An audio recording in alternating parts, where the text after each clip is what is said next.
going on YouTube? We're back here with another video on Etheria restart. Going through a Twitter post that they recently posted in the last couple of hours. So basically they're just addressing a lot of things, recent changes and future plans.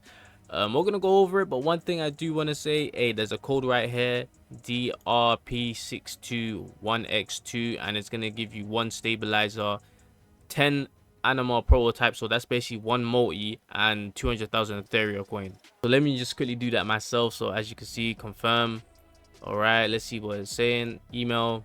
As you can see, temples there, and you know what, I'm just gonna run the temples real quick as well. Let's see. We are gonna summon on the, we're just gonna do it on the Hoyan banner because why not. Let's see if we get anything. Oh, we got Hoyan. Let's go. Okay, let's go, man. I really wanted her. I just love her character design, bro. But I think that was only like the second multi, so I'll take it, man. I'll happily take two as well if they want to throw me another one. Okay, I'll take that. So we managed to get Holden and Hoyan. Now I'm pretty sure we're just gonna keep saving. But now back to the video. Okay, man, so that 10 pulls there, that code was worth it for me, man. I ended up getting Hoyan, which is a W. But look, a letter to all hyperlinkers, recent changes and future plans. They're hyperlinkers. First, we extend our sincerest apologies to all the players who love and support us for the discussions and concerns sparked by recent in-game adjustments. For the people that don't know, they have been doing a lot of things like, I wouldn't say nerfing, I guess you could say nerfing characters, but changing how characters are working in certain bosses. So I believe someone like Jada was able to steal a buff from one of the minions in the Doki Doki, but now she can't. Aurora used to take DOT, but now she doesn't, and you know, so much stuff like that. But apparently stuff like that wasn't meant to work the way how it was. So even though a lot of people call it nerfs, apparently that's how the game was meant to be. You know, Aurora wasn't meant to take DOT. You know, Jada was never actually meant to steal buffs. What's her name? Veronica shouldn't have been able to extend her soul ward. So that's, from what I know, that's what they kind of meant. So from the nerfs that were happening, that's what I kind of gathered and understood as well.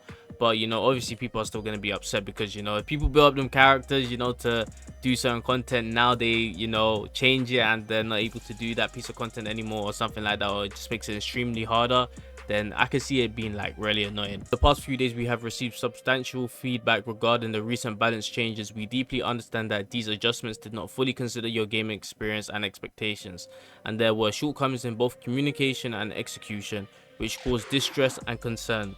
We value every player's voice immensely and we apologize for not managing this matter appropriately. We have given this issue careful consideration. We solemnly pledge to take the following measures: balance adjustments to provide a more stable and predictable gaming experience. We have decided that major balance adjustments, including characters, equipment and core gameplay, will be strictly scheduled during the fixed window between the end of an RTA season and at the start of a new one. This means that during an ongoing season, we will avoid large-scale balance changes that impact core gameplay, except for emergency fixes for critical bugs. Okay, this will allow every player to engage in competitive play, progression, and planning in a stable environment. This is actually interesting. So let's say a character comes out in the future, insanely broken in RTA. They're not going to change it until the end of the season, from what I'm gathering. But like, even stuff like that could be, you know, bad, because like, let's say a character comes out and it's an AoE unit, crazy DPS unit, and it just always kills on its first turn because the damage is just so insane, right? No matter what team comp you're running, even if you're running a HP bulk team, that AoE unit still able to, you know, wipe the floor with them. So like, are you telling me they won't change it for the whole season, and at the end of the season they will potentially change it now that character's not good for the second season or the next season? Then characters are gonna feel like they're gonna have to pull another character or something. I don't know, I feel like it still could get messy with, you know, changing characters, man. I really wish they just made a character, tested the character to its max, then release it, so when the character does release there's no changes. Because I feel like pulling for a character, then it getting changed is like, I don't know how I feel about that personally. But yeah, number 2, Blessing Galore event optimization. We have been closely monitoring your enthusiasm for the Blessing Galore event. So yeah, a lot of people were just begging and crying for this, bro, and appreciate valuable suggestions provided during the testing phase. After carefully listening to your feedback, we have decided to launch an exclusive Blessing Galore event. So for the people that don't know what this is, I believe this is the double drops. The exclusive Blessing Galore event is set to start on June 21st, so that is a couple of days away, and will last for 2 days. 2 days. During this event, investigations threshold and GP outposts will have double drop rates. So save your stabilizers for June 21st.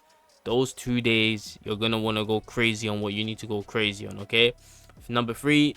In addition to expressing our apologies, we have prepared the following rewards for all hyperlinkers. We went over that already. Oh wait, expiration date. Oh damn, yeah, y'all better do this real quick, man. This is gonna expire real soon. But yeah, overall, basically they said they're gonna make balance adjustments. So when it comes to character changes and stuff like that, they're not gonna touch it until the end of an RTA season. So you might get some characters that come out in the game that are broken for an entire season. The next season they might be arse. And number 2, we're going to get a double drop event on June 21st. That's going to be for 2 days. So that double drop is going to be in investigations. That's where you grind for EXP materials. Threshold, that's the modules, your gear. And GP outpost is the shell drop. So I'm pretty sure most people are going to be farming Threshold and GP outpost. But I will say by June 21st, you probably want to be able to do Inferno, right? For the hardcore players, the people that really want to grind and get far in the game, you probably want to be able to do do Inferno by June 21st. So you do have a couple days to work your way up there, and hopefully you're able to do it. And obviously on the GP outpost, you probably want to unlock Inferno of the shells as well. But yeah, that's all I really wanted to go over in today's video, man. I hope y'all enjoyed it, bro. You know, I'm still iffy about this whole season change thing, because I just feel like they're going to release characters are going to be good for a whole RTA season, then they're going to nerf them for the next RTA season. So I don't know how I feel about the balance adjustments thing.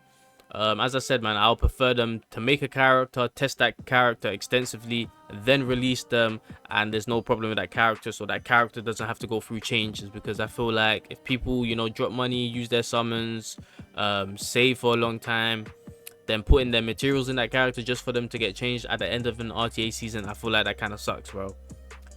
That's gonna be it from your boy. Like, subscribe, run up. I'll catch y'all in the next one. I'm out.